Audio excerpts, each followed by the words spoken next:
Here we see an example of a fail for a driving test right at the very start, unfortunately. We're leaving the test centre and turning left, and as you can see, we're being forced to move over to the right hand side of the road by the parked cars. And this is almost always the case on this road.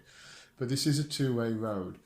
Unfortunately, the pupil has not realised this, and on being asked to turn right at the end of the road, you can see they stayed on the right hand side. Clearly on the wrong side of the road. They should be over to the left there, more near where you can see the green badge appears to be. Because they're on the wrong side of the road, this is unfortunately a serious fault. The judgment for pulling away was good, which is really unfortunate because the rest of the test went well, but unfortunately it had already failed. This fault involved one of the new manoeuvres on the test, pulling over on the right. Candidate's been asked to pull over, which they've done successfully. The judgment there was reasonable. They've not got in the way of any oncoming traffic, and they've got stopped before the final car that they could see was getting anywhere near them. They've pulled over in a reasonable position, quite close to the curb as well. However, what they've not done is to get themselves fully parallel, and this is where the fault has come in.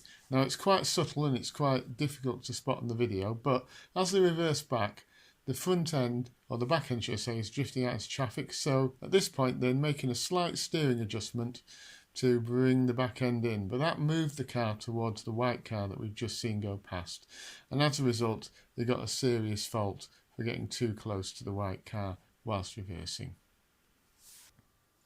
The serious fault on this test was committed travelling up Brackenbed. I have done videos to try and show people how to do this properly, so you may want to watch these.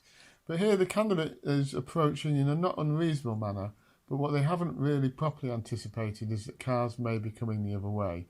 And as that's happened, they've got uncomfortably close to the wall on the left-hand side, much closer than the examiner felt was reasonable, and he actually moved the steering wheel slightly away. As a result, they picked up a serious fault for clearance.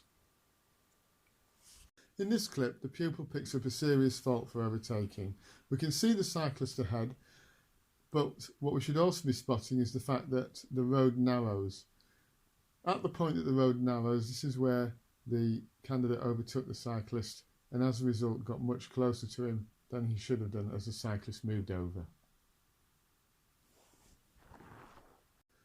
Here we see how test nerves can affect judgment.